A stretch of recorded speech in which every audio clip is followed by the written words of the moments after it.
pertanyaan, selalu ada jawaban. Dipandu oleh Yohana Margareta.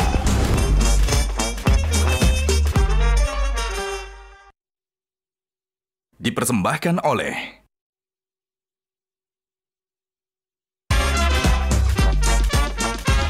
panelis kita hari ini. Benar nggak waktu saya nering rupiah pernah dipotong dari 1.000 sampai 1 rupiah? Itu betul nggak? Bu Hatta aja nggak dikasih tahu. Ada nggak sih peristiwa-peristiwa yang memang Bung Hatta menolak menggunakan fasilitas negara karena merasa bahwa oh ini kepentingan pribadi nih? Arti sederhana dari seorang Gus Dur seperti apa? Karena bagi aku, anak muda sekarang, sederhana itu hanya pencitraan.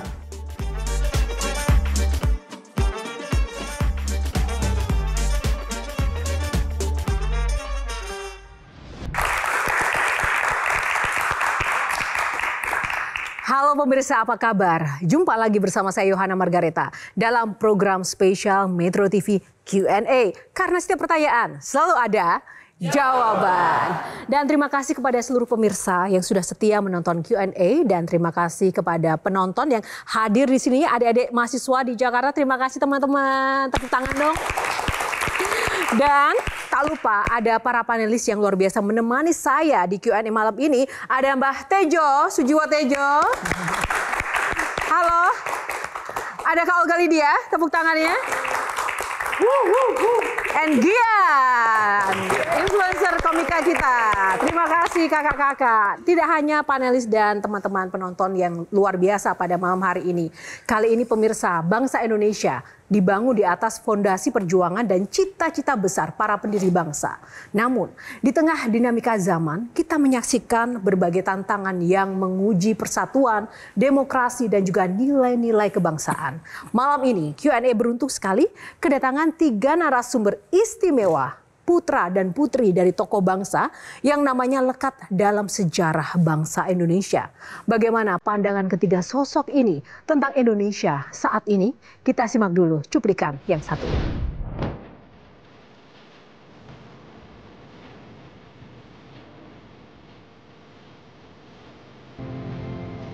Tidak pernah kami mengaku kalah. Kami senantiasa menyimpan dalam jiwa kami cita-cita Indonesia merdeka, berdaulat, adil, dan makmur.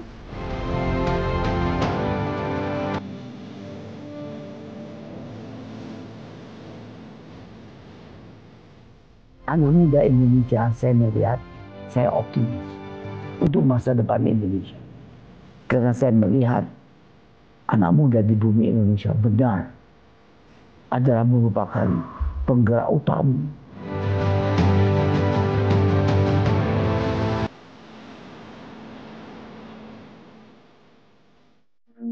Kita juga pihak keamanan dan TNI untuk tidak menembak siapapun.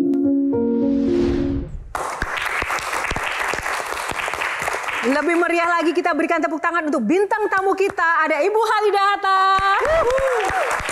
Inaya Wahid, Ilham Habibi. Tepuk tangannya mana? Ibu Halidah, Mbak Inaya, Bang Ilham, terima kasih sudah berkenan hadir di Q&A. Apa kabar Ibu? Baik, terima kasih. Baik, senang terima sekali. kasih. Terima kasih untuk waktunya Mbak Inaya. Apa kabar? Ya, baik-baik aja. Agak ada yang berbeda ya teman-teman. Ini apa nih makna baju pink dan hijau yang dipakai pada Q&A malam ini, Mbak? Oh ya, ini baju pink, tapi ini celana saya sendiri ya. Saya nggak ngambil dari rumahnya Pak Sahroni yang pasti. Saya nggak minjem celana pinknya dia. Permulaan. Tadi kalau Mbak Alida kan apa kabar baik, dia mikir dulu loh apa kabar, mikir panjang baru. Kenapa? Enggak, saya tahu nggak tanya. biasa aja. Biasa aja. Karena kan ditanya ini artinya apa. Bukan apa kabar. Oh, bukan ya. apa kabar. Oh iya, karena kalau mau dibilang baik juga sebenarnya nggak baik-baik banget dengan kondisi Indonesia hari ini, gitu maksudnya. Oke. Bajunya 17/8, ini adalah 17 tuntutan yang harus diselesaikan hingga 5 September 2025 dan 8 tuntutan yang harus diselesaikan dalam waktu 1 tahun oleh pemerintah. Oke, semangat untuk Mbak Inaya. Terima kasih Mbak Inaya. Dan Mas Ilham Habibie, apa kabar Mas? Alhamdulillah sehat. Sibuk apa akhir-akhir ini? Ya, saya kan pengusaha, saya aktif di berbagai organisasi, NGO, yayasan, dan lain. Ya, jadi itulah ya. Jadi saya kira kesibukan saya fokus ke situ. Fokus di situ. Tepuk tangan buat 3 bintang tamu spesial kita. Seperti biasa, Kas Q&A, nggak afdol rasanya kalau kita tidak buka box. Kita akan mulai berbincang dengan para 3 tokoh yang luar biasa ini dengan membuka box terlebih dahulu. Mbak Tejo, untuk box pertama, minta tolong, box nomor berapa? Ini dari sesepuh nih yang harus memulai nih. 2. Ada makna apa? Kenapa memilih nomor 2, Mbak Tejo? Karena demokrasi itu pilihan kedua. Pilihan pertama nggak ada. Baik, kita buka box nomor 2. Warisan sederhana. Tepuk tangan semangatnya untuk box kali ini. Warisan sederhana, kita ingin berbicara tentang nilai-nilai para bapak bangsa yang kita akan bisa lihat dari putra-putri yang hadir di tengah-tengah kita. Tapi sebelum kita akan memulai, saya ingin tunjukkan sebuah petuah dari sosok seorang Gus Dur berikut ini. Gus Dur pernah mengatakan, tidak ada jabatan di dunia ini yang perlu dipertahankan mati-matian. Menurut Mbak Inaya, quotes Gus Dur ini, jika dilihat dengan situasi seperti ini, relevan nggak? Iya, relevan banget. Karena hari ini banyak sekali orang yang nggak bisa, yang fokusnya pada jabatan. Yang fokusnya itu memang bukan misalnya nih, maju untuk punya sesuatu yang buat rakyat, untuk kepentingan rakyat. Mereka mau ke situ hanya karena emang ada jabatannya dan itu menguntungkan buat mereka. Itu sudut pandang mereka. Jadi kalau itu nggak bawa keuntungan, mereka nggak akan melakukan itu. Contoh simple, kenapa saya bilang mereka melakukan itu. Kalau mereka memang untuk rakyat, maka hari ini orang-orang yang kemarin dituduh menyakiti rakyat, pasti udah mundur. Tapi kan hari ini belum mundur. Dan itu yang dilakukan oleh Gus Dur. Karena buat Gus Dur, daripada ada tumpah darah, gitu ya. Waktu itu kalau misalnya Gus Dur mau ngeyel, bisa aja tetap mempertahankan jabatannya. Tapi itu nggak dilakukan oleh Gus Dur. Karena ada yang jauh lebih penting. Gitu. Yang jauh lebih penting itu adalah kemanusiaan. Politik itu nomor sekian. Gitu. Oke. Kita akan perlihatkan quotes Gus Dur yang kedua. Karpet itu yang beli mereka, punya uang mereka dari pajak mereka, jadi itu milik mereka.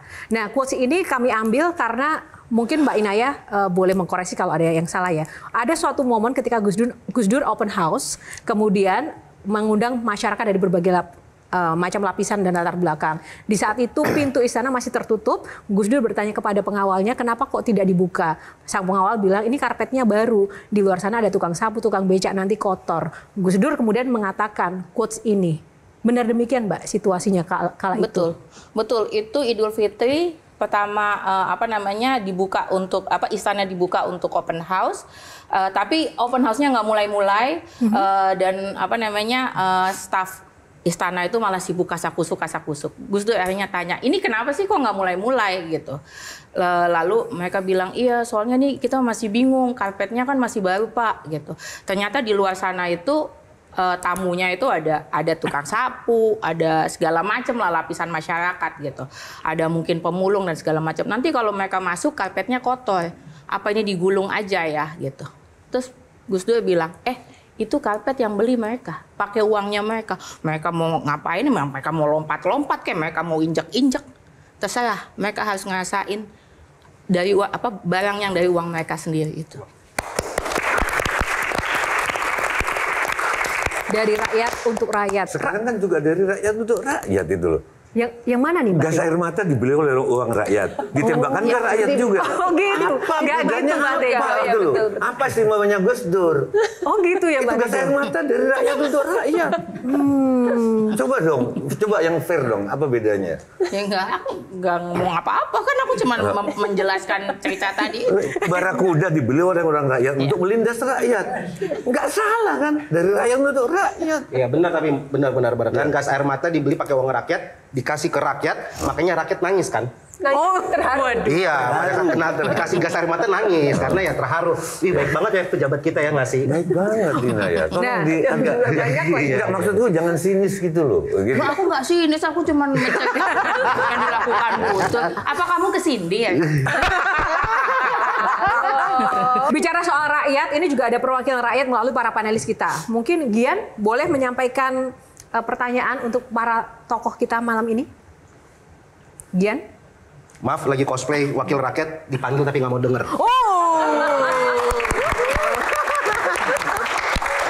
Makanya aku kaget, ini kok tiba-tiba Gian terdiam gitu. Ya pura-pura sibuk aja. Enggak. Satu lagi aku panggil, aku dapat payung. Silakan Gian. Ya emang gitu kan wakil rakyat pura-pura sibuk. Tadi menarik ya, Gus Dur akhirnya buka pintunya. Kalau itu pejabat kita sekarang ya nggak bakal pernah dibuka tuh pintu. Pintu-pintu itu nggak bakal pernah dibuka. Tapi menarik untuk kita belajar dari seorang Gus Dur. Romo Franz Magnis pernah cerita bahwa dia pernah melihat Gus Dur mau kunjungan ke luar negeri, baju-bajunya malah dimasukin ke dalam kardus. Kardus. Kayak orang udah mau kayak mudik. Dan ada di lain cerita Gus Dur cuman punya 2 jas. Bahkan sampai mau foto pun hanya jas itu aja ya Mbak ya. Arti sederhana dari seorang Gus Dur seperti apa? Karena bagi aku, anak muda sekarang, sederhana itu hanya pencitraan. Rasa cukup, jadi nggak perlu ngambil yang bukan haknya. Itu yang sebenarnya penting. Dan ada, kalau buat Gus Dur itu ada hal-hal lain yang jauh lebih besar daripada misalnya jabatan.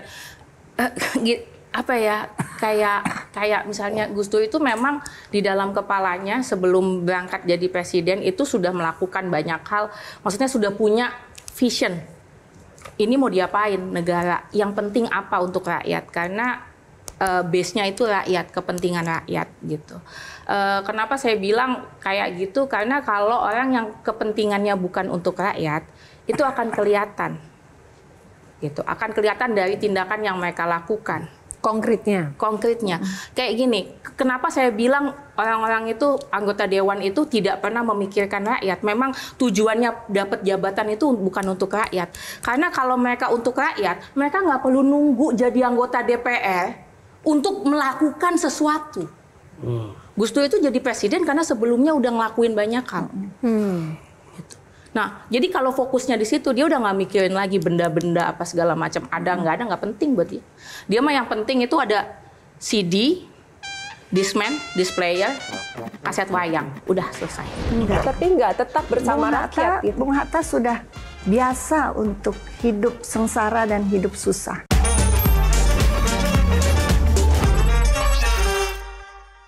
Dipersembahkan oleh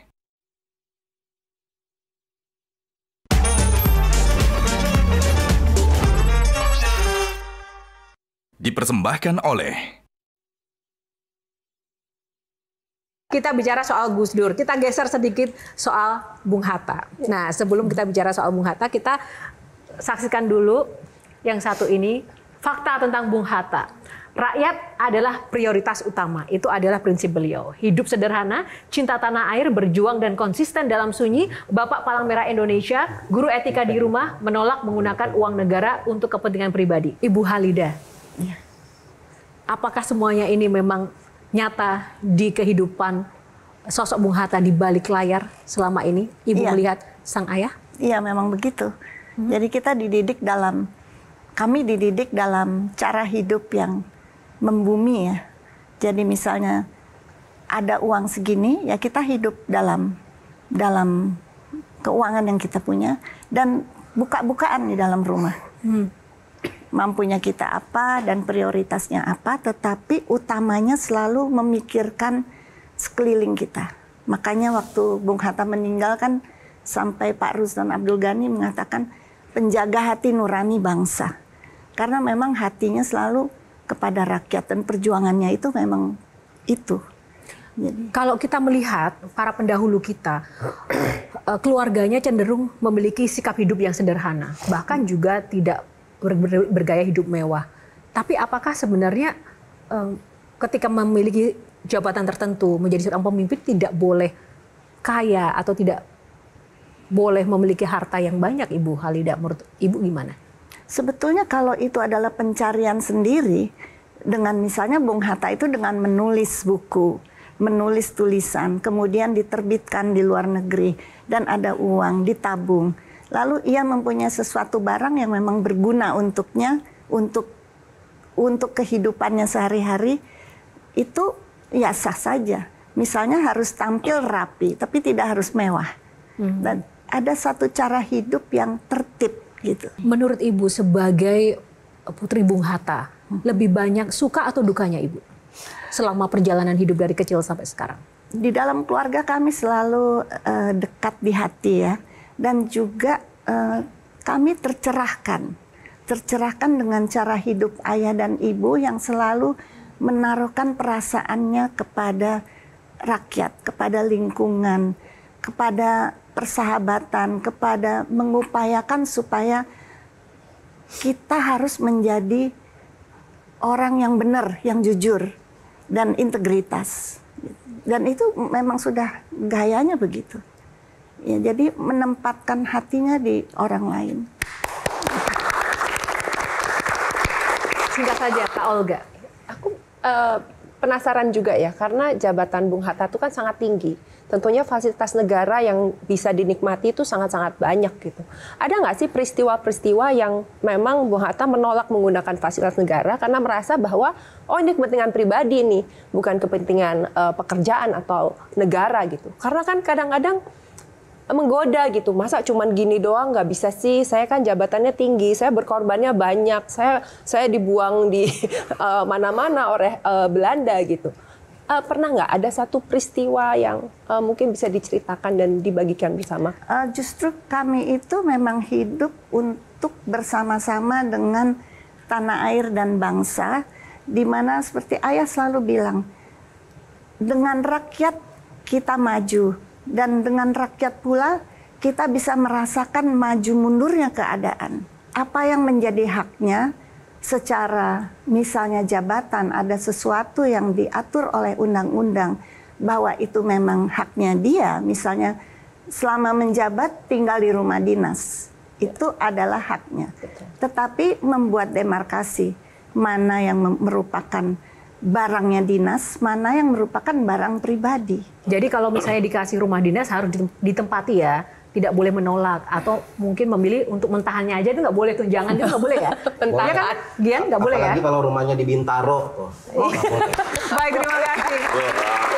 Oke. Ini info aja untuk Mbak Mbak lah.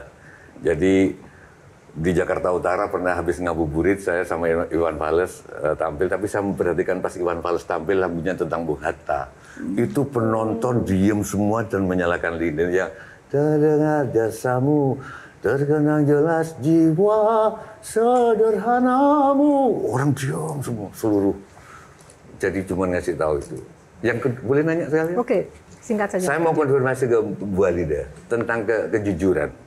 Benar nggak waktu saya nering rupiah pernah dipotong dari 1.000 sampai 1 rupiah? Besoknya. Itu kalau saya kan ngasih tahu keluarga supaya tukar dolar. Itu betul nggak Bu Hatta aja nggak dikasih tahu? Itu satu.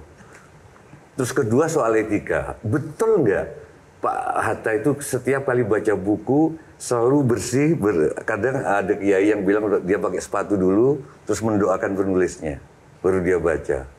Itu dua hal.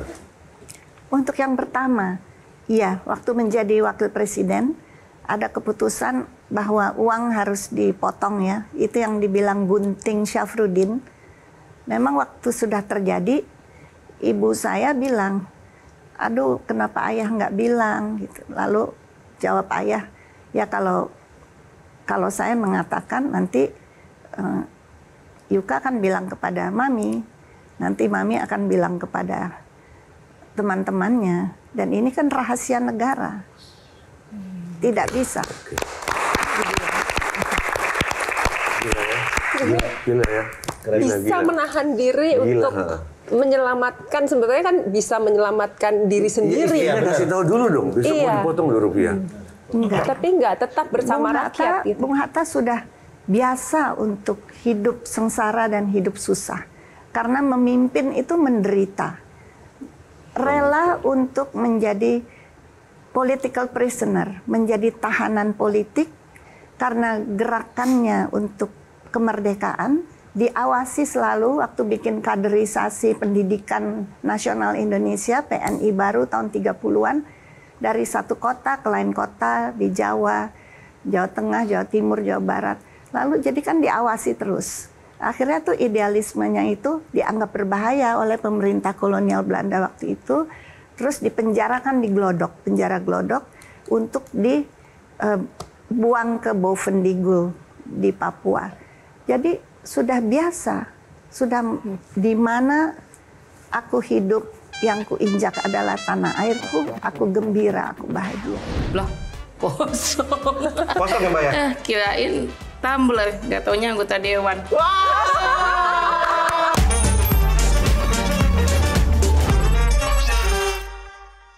Dipersembahkan oleh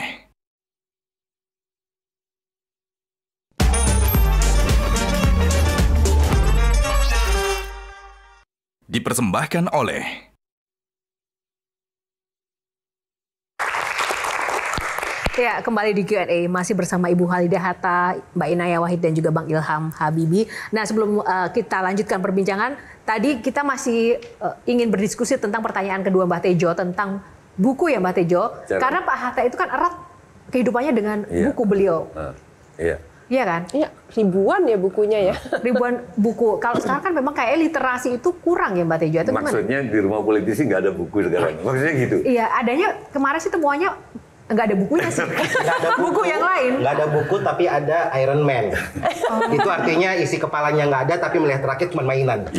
Oh wow, tentang giat. Ngeri. Boleh minum nggak sih? Boleh Mbak, silakan minum. Kenapa haus Mbak? Loh, kosong. Kosong ya Mbak ya? Kirain tumbler, nggak taunya anggota dewan. Nggak ada isinya. Ngeri-ngeri sedap. Baik, Ibu Halidah Hatta, mohon harap bersabar ya malam ini ya. Ibu boleh berkenan menjawab tadi pertanyaan Mbak Tejo? Kalau di rumah memang kalau duduk di mejanya baca buku memang rapi. Jadi pantalon, terus sepatu yang kita bilangnya sepatu sandal ya. Ya, seperti khas orang Sumatera Barat ya. Dan kemeja yang rapi. Tapi kalau mendoakan penulisnya, saya sendiri nggak lihat ya. Seberapa sering, seberapa banyak buku yang dibaca Bung Hatta setiap hari Ibu? Bukunya banyak, tetapi tergantung apa yang sedang mau ditulis. Ibu juga sering dipaksa untuk membaca buku atau tidak? Nggak ada pemaksaan, tetapi sudah menjadi bagian dari budaya keluarga ya. Bung Hatta koleksinya buku ya. Kalau Gus Dur koleksinya apa? Sama, buku juga. Buku juga. Kalau Pak Habibie? Sama. Buku. Jadi Kesimpulannya apa? Jadi kesimpulannya, seandainya, ini maaf ya, maaf Bu Halidah, maaf ya Mas Ilham. Seandainya sekarang malam ya, waktu itu terjadi penjarahan, sorry, di rumah Bung Hatta, di rumah Gus Dur, di rumah Pak Habibie, orang cuma dapat buku ya. Pak Tejo, kalau mau menjara di rumah Gus Dur nggak dapat apa-apa karena Gus Dur itu bahkan setelah nggak jadi presiden itu minjem duit ke anaknya karena nggak punya duit. Kalau sekarang kan bajakin rakyatnya kan. Kita masih ada lanjutan box yang akan kita buka box kedua. Mbak Inaya, box nomor berapa untuk segmen kali ini? Sesuai urutan saya jadi 4 boleh. 4. Oke, kita buka box nomor 4. Democracy. Tepuk tangan untuk box malam. Waduh. Kalau tadi kita sudah mendengar perspektif dari Gus Dur, Bung Hatta, saatnya kita mendengarkan perspektif dari Mas Ilham Habibie. Mas Ilham, sebelum saya persilahkan panelis, seandainya almarhum Bapak melihat situasi bangsa saat ini, kira-kira beliau akan berpikir atau mengatakan apa ya, Mas Ilham? Iya, saya kira Bapak kan sebagai sebetulnya fundamennya itu adalah seorang insinyur ya. Jadi insinyur itu pada dasarnya selalu berorientasi kepada solusi. Kita mencari solusi, karena saya juga insinyur. Mencari solusi, menemukannya dan juga implementasi. Jadi kalau kita lihat situasi saat ini, apa sebetulnya akar dari permasalahannya? Demo dan sebagainya buat saya itu cuma puncak dari atau gunung esnya ya. Yang di bawah itu apa? Ya jelas ya, lapangan pekerjaan kurang. Kemudian daya beli masyarakat menurun sekali. harga naik sebagian ya, tapi nggak semuanya, dan lain-lain ya. Itu yang pasti menjadi fokusnya. Karena tidak ada gunanya kita mendamaikan demonstrasi, tapi masalah fundamentalnya nggak selesai. Ini dia masalah utamanya. Itu yang penting. Ini menarik. Nanti kita akan ulas, Mas Ilham. Tapi kita mau lihat dulu flashback sejenak apa yang menjadi kata-kata mutiara para pendahulu kita, Pak Habibie dan juga Gus Dur. Pak Habibie, kalau saya tidak mengubah sistemnya, maka saya akan menjadi bagian dari sistem yang salah. Oke, kita akan langsung juga lihat Gus Dur. Kekuasaan adalah amanah yang harus digunakan demi kesejahteraan rakyat. Sangat powerful sekali apa yang disampaikan Pak Habibie dan juga Gus Dur. Menurut Mas Ilham, relevansi dengan situasi sekarang seperti apa? Saya kira pertama yang saya ingin sampaikan ini mirip dengan Mbak Ina ya. Kita harus sadar sebagai orang dimanapun kita berada, tujuannya bukan kekuasaan. Tujuannya adalah kita mengubah situasi, kita memperbaiki masa depan, kita mencari solusi. Kekuasaan itu adalah alat yang kita harus gunakan untuk mencapai tersebut, tapi bukan tujuan sendiri. Itu banyak orang yang keliru dengan itu, saya kira. Benar itu ya. Tapi itu memang bagian daripada masalah terkait dengan kekuasaan. Kekuasaan itu sebetulnya membuat orang dia bisa menjadi nggak pernah, dia selalu haus gitu ya, nggak pernah puas. Kayak kecanduan gitu ya. Dan ada juga yang disebut sebagai mabuk kekuasaan atau kecanduan kekuasaan. Itu memang sesuatu hal yang susah ditangani oleh manusia. Ya. Saya kira itu memang satu kenyataan universal. Gitu ya. Jadi semua orang menghadapi itu. Jadi memang tidak semua orang bisa menangani dirinya kalau dia sudah berkuasa. Tidak bisa menangani dirinya ketika dia sudah berkuasa. Berasa ya dia sudah di atas semuanya. Jadi apapun yang dia lakukan benar dan susah ditantang, sudah dikritik gitu, nggak mau ngalah karena dia sudah berkuasa. Menarik adalah masalah solusi. Iya. Ya, dan menurutku ya benar, demo aspirasi itu adalah hal yang wajar di politik, di pemerintahan. Goncangan-goncangan itu hal yang biasa. Tapi yang kita bisa lihat, Bung Hatta, Gus Dur, dan Pak Habibie selalu mempunyai solusi terhadap suatu masalah. Tapi apa yang membedakan dengan pejabat-pejabat kita? Solusinya serasa nggak ada atau lambat. Apa yang membedakan? Value apa sih sebenarnya yang membedakan atau kenapa sih? Mulai dari niat. Kalau mau menjadi abdi negara, niatnya ya harus itu. Tidak memikirkan diri sendiri, memimpin itu siap menderita. Dan lepaskan semua ego-ego untuk kepentingan sendiri. Kan orang tuh punya kepintaran dan punya juga rezeki dari Tuhan. Ambillah yang halal, tetapi hidupnya itu harus untuk tanah air dan bangsa dan masyarakat. Karena memang sudah memilih jalur itu. Niatnya apa? Ya kalau Bung Hatta ya jelaslah. Pergerakan nasional, ingin Indonesia merdeka. Jadi apa sih Indonesia merdeka itu? Supaya rakyatnya bahagia. Habibie yang mengajarkan kita ketenangan dalam situasi apapun. Dan terima kasih buat para pejabat kita yang sudah mengajarkan kita bahwa badut tidak hanya ada di acara ulang tahun.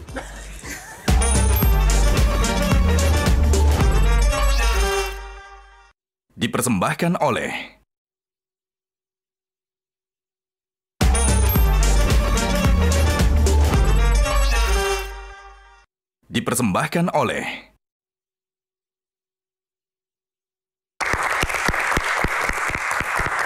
Terima kasih masih bersama Q&A dan langsung saja kita akan awali dengan buka box lagi di segmen kali ini. Gian, minta tolong Gian, buka box nomor berapa? Karena situasi hari ini ada di presiden nomor 8. Ya, nyerempet ya Gian, aduh. Iya, 8 ya, 8. Anak bangsa. Pas banget. Pas banget. Nah, bicara soal anak bangsa, ini kita mau diskusi bersama ya. Iya. Kita sering dengar sekali istilah nih, tagline, jangan lelah mencintai Indonesia di tengah situasi yang saat ini sedang kita hadapi. Dan itu kita pernah dengarkan juga beberapa kali, bahkan pemimpin-pemimpin kita. Nah, pertanyaan yang saya kumpulkan ini dari netizen. Bagaimana sih caranya kami, Gen Z, anak muda ini, mengimplementasikan jangan lelah mencintai Indonesia ketika situasinya sekarang? Iya, yang pasti sih segini. Kalau jangan pernah lelah mencintai Indonesia itu benar. Dan saya yakin teman-teman juga mencintai Indonesia. Seperti yang di sini semuanya pasti mencintai Indonesia. Yang nggak dicintai cuma pemerintahnya.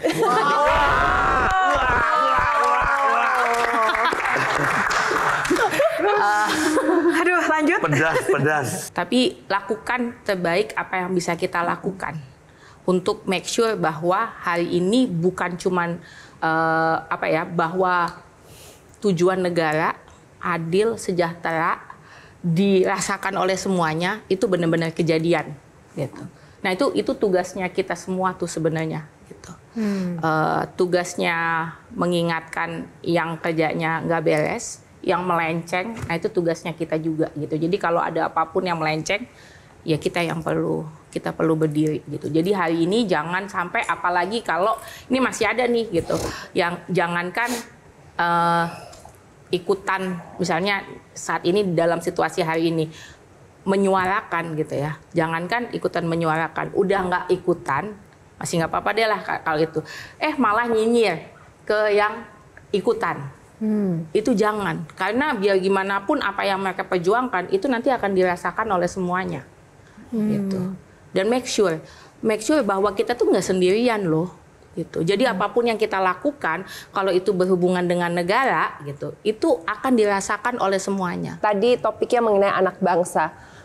Ada suatu masa di mana saat Gus Dur naik menjadi presiden, saya merasa betul menjadi anak bangsa sama seperti yang lain gitu, karena banyak hal-hal diskriminasi yang dicabut oleh Gus Dur. Dan juga untuk saudara-saudara kita yang menganut kepercayaan, itu juga menjadi anak bangsa juga, memiliki hak-hak yang sama. Mungkin Inayah bisa cerita dikit, apa sih yang melatar belakangi Bapak untuk melakukan itu gitu? Karena biasanya itu menjadi prioritas nomor sekian gitu, karena banyak sekali masalah yang harus diselesaikan. Dan saat aku tambahin juga, ketika juga ada gejolak, kadang isu-isu SARA atau diskriminasi itu dimunculkan sebagai mungkin pengalihan isu, padahal itu sangat berbahaya juga, apalagi di era sekarang. Silakan Mbak Inayah. Gus Dur tuh selalu ngomong, nggak ada yang namanya gini, perdamaian tanpa keadilan itu ilusi. Jadi kita nggak bisa ngomongin kita punya negara damai kalau rakyatnya ngerasa nggak adil. Keadilan pertama itu adalah eksistensinya diakuin, identitasnya diakuin. Saya ada, mereka ada, itu dulu. Dan itu yang ingin dilakukan oleh Gus Dur. Makanya semuanya, teman-teman misalnya dari Papua dulu bilang ngerasa eksistensinya dengan nama Irian Jaya yang dianggap peyoratif. Mereka nggak mau nama itu. Ya sudah, dikembalikan lagi identitasnya gitu. Jadi teman-teman teman-teman Tionghoa dikembalikan, bukan dikembalikan, maksudnya itu emang punya mereka gitu, harus diakuin gitu. Jadi itu yang basic, itu basic humanity. Kita nggak bisa nuntut apapun kalau yang paling basic aja nggak dikasih, hak hidup mereka nggak dikasih. Ngomongin hak hidup, saya pengen melakukan sesuatu. Afan Kurniawan, Muhammad Akbar Basri, Sarinawati, Saiful Akbar, Rusdam Diansyah, Reza Sendi Pratama, Sumari, Andika Lutfi Falah, Septinus Sisa, Iko Julian Junior. Itu hak hidupnya sudah keambil dalam waktu beberapa hari ini. Jadi kalau sampai keadilan nggak dikembalikan ke rakyat udah bayar pajak, rakyat sudah melakukan semuanya, dan anggota dewan masih nggak memberikan hak rakyat, saya udah nggak tahu lagi deh itu manusia apa. Itu aja. Ya, terima kasih Mbak Inayah juga. Di forum ini juga kita terus berdoa untuk rekan-rekan kita yang tiada karena apa yang terjadi pada bangsa ini. Semoga pengorbanan mereka melalui apapun yang peristiwa kemarin yang terjadi ini benar-benar menjadi sebuah pemencut tersendiri untuk menyadarkan seluruh pihak, khususnya pemerintah maupun DPR, untuk bisa lebih lagi fokus untuk kesejahteraan bahkan keadilan masyarakat. Baik, karena waktu kita terbatas, langsung saja kita udah masuk, mohon maaf, ke penutup. Mbak Tejo, silahkan Mbak Tejo. Ya langsung ke Bu Halida, saya iri ada lagi enggak pemimpin yang dulu gebrak-gebrakan meja di rapat, habis itu goncengan bareng pulang. Kalau yang saya tahu dari Bung Karno sama Bung Hatta, dia sudah pecah dari Dwi Tunggal, Tapi kalau nggak salah yang melamar atau yang menikahkan Bung Hatta, Bung Karno, betul nggak? Yang menjodohkan. Yang menjodohkan. Yang udah pecah tapi jodohin. Oh. Terus kalau Pak Ilham, yang saya tertarik adalah bagaimana seorang pemimpin itu dibiarkan menjadi dirinya sendiri. Saya tertarik ke bukunya Tuti Aditama tentang Bung Karno dari Pare-Pare ke Aachen. Bung Habibie itu kalau makan cemong, mulutnya cemong. Terus ditanya sama Bu wartawan ini, nggak dimarahi. Jawabannya Bu Ainun menarik. No, he is my lovely little boy. Biarin. Jadi jangan diatur-atur lah gitu loh. Yang kedua soal cinta, jangan pernah lelah mencintai apa? Itu nggak tepat karena cinta itu nggak pernah ada lelahnya. Tapi menjadi Indonesia mungkin jangan pernah lelah. Saya berpendapat bahwa cinta tak perlu pengorbanan. Pada saat kau merasa berkorban, cintamu sudah mulai pudar. Cinta nggak ada lelah-lelahnya. Yang terakhir, karena ini Bung Gus Dur itu nggak ada pekerjaan lain kecuali kalau lagi senggang masang earphone wayang. Dengerin wayang, saya bawa wayang. Dari Bu Ahlida sama Pak Ilham tentang generasi instan, tolong kalian jangan jadi ini. Ini Gatot Kaca.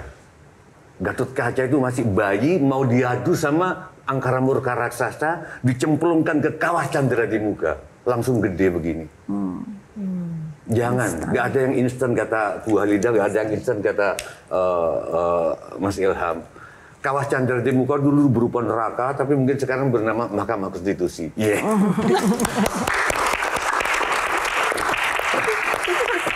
Makasih Mbak Tejo. Silakan Kak Olga. Menarik ya tadi kalau dengar Bu Halida bahwa dalam berbangsa dan bernegara itu dibutuhkan trust gitu. Mudah-mudahan dengan berbagai peristiwa yang terjadi akhir-akhir ini, trust itu bisa dibangun gitu. Walaupun sampai sekarang belum terlihat tanda-tandanya, ya. Tapi harapannya mudah-mudahan mereka bisa kembali melihat kepada para pendiri bangsa bahwa trust itu harus dibangun gitu. Itu yang pertama. Pada saat mendapatkan kekuasaan, siapapun itu di jalan kekuasaannya kecil, itu juga sudah ada tanda-tanda bagaimana menyalahgunakan kekuasaan gitu. Walaupun jabatannya belum tinggi gitu. Bahkan di kelas-kelas yang sangat bawah pun gitu, begitu jadi RT, jadi RW, jaga portal gitu, itu sudah ada tanda-tanda untuk menyalahgunakan kekuasaan. Mungkin kita harus kembali lagi dan berpikir bahwa kita tuh sudah merdeka 80 tahun gitu. Berhentilah menjadi orang-orang yang feodal gitu. Karena orang-orang feodal itu akan merasa bahwa dia berhak mendapatkan sesuatu hanya karena anaknya siapa, atau punya apa, dia butuh untuk dihormati, sehingga dia mati-matian menjaga jabatannya karena merasa dia berhak gitu. Mungkin kita perlu belajar dari Gus Dur bahwa merasa bahwa jabatan tuh nggak ada yang perlu dipertahankan mati-matian seperti itu. Gitu. Terima Jadi kasih, mungkin itu yang kita pelajari dari mereka. Silakan Dian. Nggak denger deh. Udah denger kan Dian? Udah denger, udah nggak cosplay lagi. Udah mundur. Nggak mau yang keras-keras, yang santun-santun aja. Aku cuma pengen ngucapin terima kasih buat Bung Hatta yang udah mengajarkan kita tentang berjuang. Terima kasih buat Gus Dur yang mengajarkan kita tentang toleransi. Terima kasih untuk Habibie yang mengajarkan kita ketenangan dalam situasi apapun. Dan terima kasih buat para pejabat kita yang sudah mengajarkan kita bahwa badut tidak hanya ada di acara ulang tahun.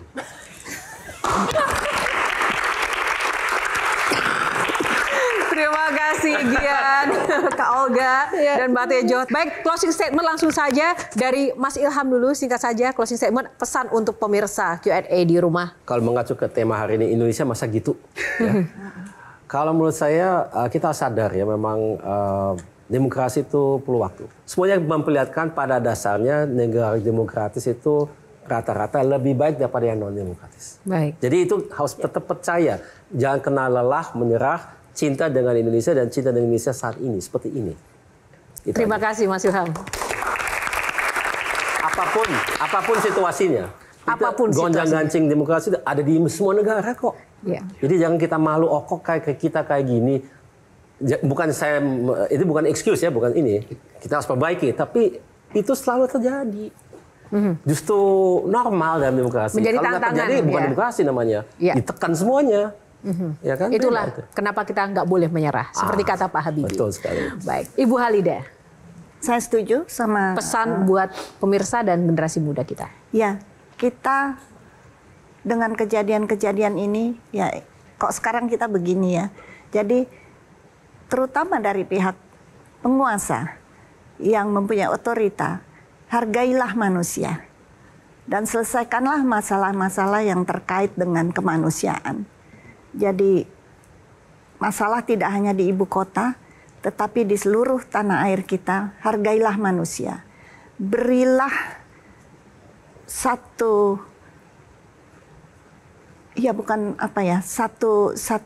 peluang yang besar untuk mendidik bangsa dengan baik, memberi literasi kepada masyarakat dan komunikasi yang baik. Semua jangan diselesaikan dengan represif, dengan menakut-nakuti. Sebab Indonesia itu adalah yang sudah dipilih republik bentuknya dan demokrasi sistemnya. Bung Hatta pernah mengatakan demokrasi bisa di Indonesia bisa satu waktu seperti kehilangan dari esensinya. Tapi percayalah bahwa kita akan kembali. Dan itu semua adalah karena manusia yang mau sadar bahwa kita adalah satu bangsa dan kita negara ini, tanah air ini bukan untuk kita sekarang, tapi untuk kedepannya. Rawatlah Indonesia dan jangan digaruk kekayaannya. Adalah untuk kita tumbuh bersama, untuk masa depan, untuk peradaban. Dan itu adalah cita-cita dari para pendiri bangsa maupun para pemimpin yang cinta kepada rakyat. Baik, tepuk tangan luar biasa untuk Ibu Halida. Terima kasih Bu Halida. Pamungkas, silakan Mbak Inaya.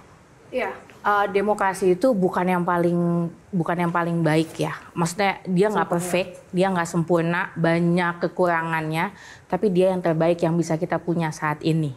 Dan di dalam demokrasi nilai currency atau mata uang yang paling besar itu adalah kepercayaan. Dan hari ini itu hampir hilang. Nah, untuk bisa menjaga kepercayaan itu tetap ada tiga hal yang penting untuk dilakukan oleh negara, yaitu transparansi, reformasi, dan empati.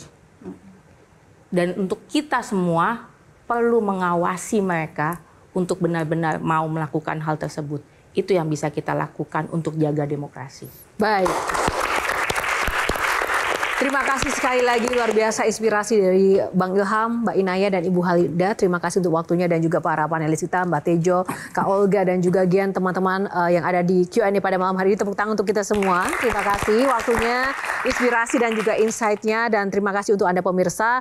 Demikianlah episode Q&A kali ini. Semoga dapat memberikan inspirasi dan juga menambah pengetahuan baru bagi Anda yang menyaksikan pada malam hari ini. Dan tak lupa terima kasih untuk Sarung Gajah Duduk yang telah menyediakan busana yang saya kenakan pada hari ini, Sarung Gajah Duduk Legenda Nusantara yang ada tulisan Arabnya. Atas nama kru yang bertugas, saya Yohana Margareta undur diri. Kita akan bertemu dalam episode Q&A yang inspiratif lainnya, karena setiap pertanyaan selalu ada jawaban. Terima kasih, sampai jumpa lagi. Terima kasih.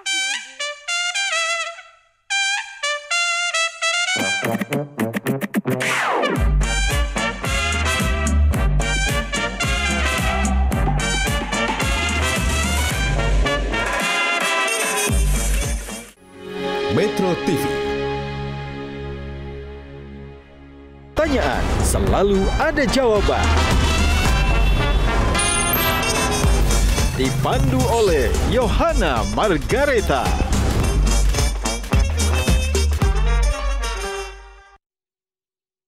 Dipersembahkan oleh Jelajahi cara baru mendapatkan informasi. Download Metro TV Extend sekarang.